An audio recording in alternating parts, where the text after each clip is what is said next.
Baik, anak-anak, kita akan mulai tentang reaksi kimia dan dinamikanya. Oke, sampai ketemu lagi kita di semester ke-6, kelas 9. Semoga sukses selalu. Dari sini apa sih yang mau kita pelajari? Pasti di dalam diri anak-anak bertanya-tanya, apa yang akan kita pelajari dalam bab ini? Ya. Nah, tentunya reaksi kimia ini anak-anak sebenarnya sudah pelajari di kelas 7. Reaksi kimia adalah reaksi yang terjadi pada suatu zat atau suatu benda yang dapat menghasilkan zat yang baru. Di kelas 7 anak-anak sudah belajar tentang reaksi fisika dan reaksi kimia. Contoh, kertas yang disobek itu berarti reaksi fisika karena dia kalau disambung bisa, tapi kalau kertas yang dibakar itu adalah reaksi kimia karena dia menghasilkan zat baru, dia menjadi arang gitu ya.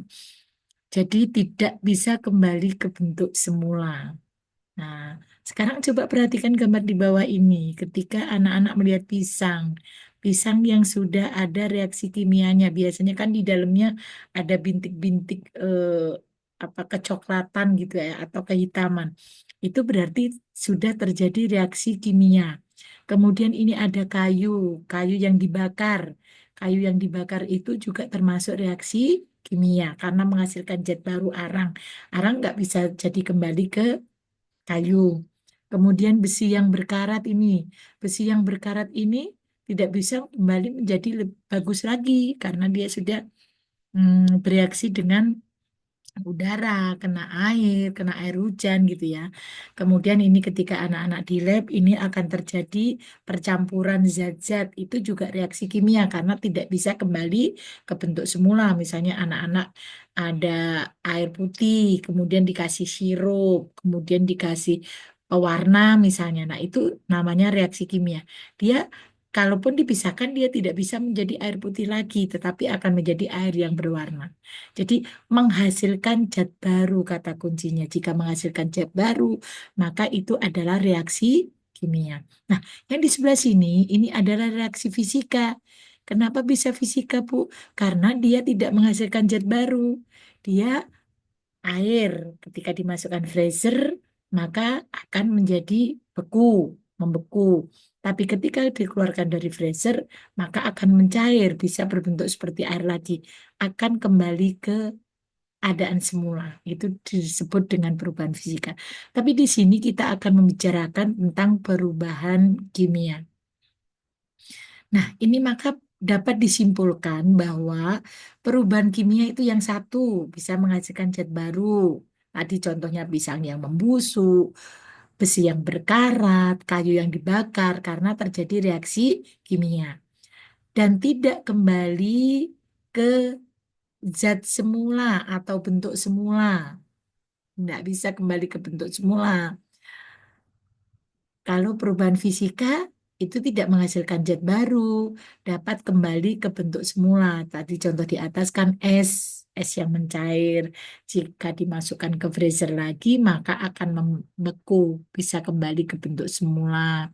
Kemudian air yang menguap menjadi embun, menjadi uap. Kalau kemudian pagi hari dia menjadi embun. Jadi apa itu? Itu termasuk perubahan fisika.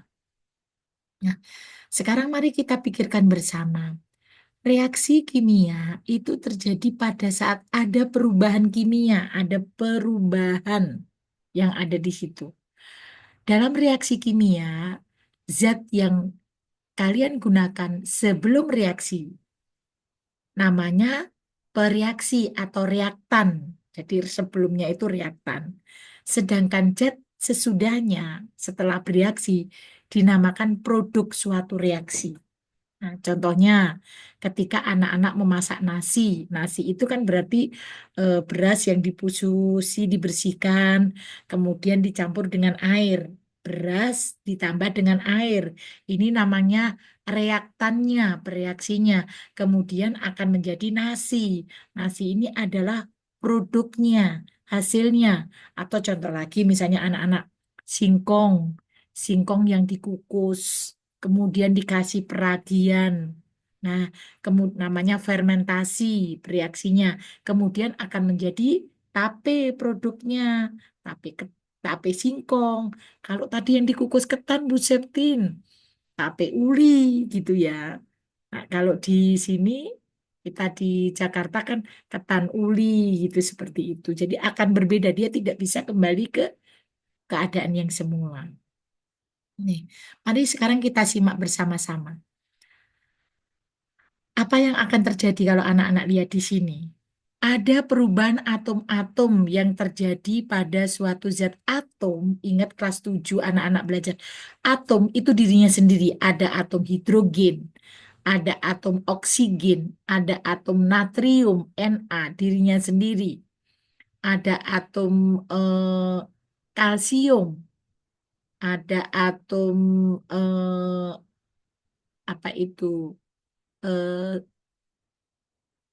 Fosfor, dan banyak lagi. Nah, ketika terjadi reaksi atom hidrogen, hidrogen ditambah dengan atom oksigen O akan menjadi atom air. Air itu kan H2O. Kalau anak-anak lihat, hidrogen itu gugusan atomnya seperti ini. Oksigen ini seperti ini, maka akan membentuk air. Jadi pereaktannya adalah hidrogen ditambah air. Hasilnya eh maaf, hidrogen ditambah oksigen, hasilnya menjadi air. Ya. Nah, sekarang yang ini coba anak-anak dicari. Kalau terjadi pembakaran, berarti reaktannya apa? Produknya apa?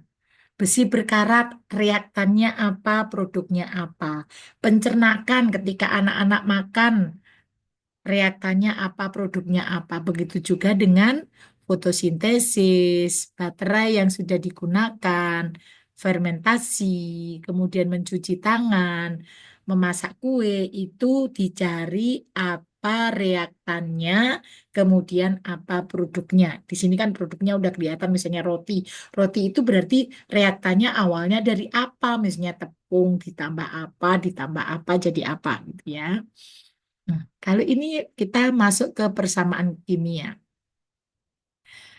Seperti tadi, jadi ada pereaksinya atau reaktannya, kemudian produknya apa. Tuh, contohnya di sini, beras ditambah air tadi menjadi nasi. Nah, dari persamaan di atas itu dapat disimpulkan bahwa reaksi antara beras dan air sebagai bereaksi menghasilkan nasi sebagai produknya. Produknya nasi. Misalnya nasi kuning, Bu, berarti sebelumnya tadi beras plus air ditambah kunyit gitu ya. Jadi nasinya berwarna kuning. Persamaan kimia sering dituliskan sebagai simbol. Jadi untuk mempermudah kimiawan gitu ya. Karena kalau kata-kata itu misalnya gitu. Tadi kalau air, gas hidrogen ditambah gas oksigen menjadi uap air. Nah, tapi kalau disimbolkan ini seperti ini. Hidrogen itu 2H2, itu gas. O2 gas menjadi 2H2O, menjadi air. Dua molekul gas hidrogen ditambah dengan satu molekul gas oksigen menghasilkan dua molekul air. Itu persamaan reaksi kimianya. Nah ini ya, dua molekul gas hidrogen bereaksi dengan satu molekul gas oksigen menghasilkan dua molekul air. Catatannya jika atom dirinya sendiri tadi O, oksigen. Kalau sudah O2 itu sudah bukan atom lagi gitu ya. Nah, wujud zat dan penulisan simbolnya dalam persamaan kimia sebagai berikut. Kalau padat simbolnya S. Kalau cair itu L. Kalau gas itu G. Kalau zat yang telah dilarutkan dalam air itu Ag. Ini dalam bahasa Inggrisnya ya, anak-anak sudah lebih paham. Nah, sekarang jenis reaksi kimia. Ini ada 7 jenisnya, tapi Ibu akan mulai dari yang pertama dulu, yaitu reaksi kombinasi atau sintesis. Di sini ada natrium. Natrium itu bentuknya logam. Kemudian itu gas klorin, itu Cl itu gas, akan menjadi natrium klorida NaCl yang setiap hari kita gunakan. bentuknya itu, nah ini S. Tadi apa kalau S? Nah, kalau S tadi kan padat, bentuknya padat ya.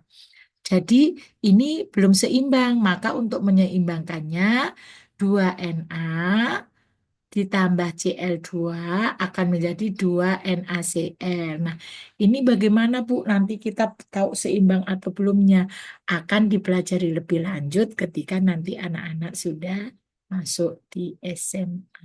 Baik, saya cukup di sini dulu. Nanti kita akan lanjutkan berikutnya. Sukses selalu buat anak-anak Ibu semua. Terima kasih.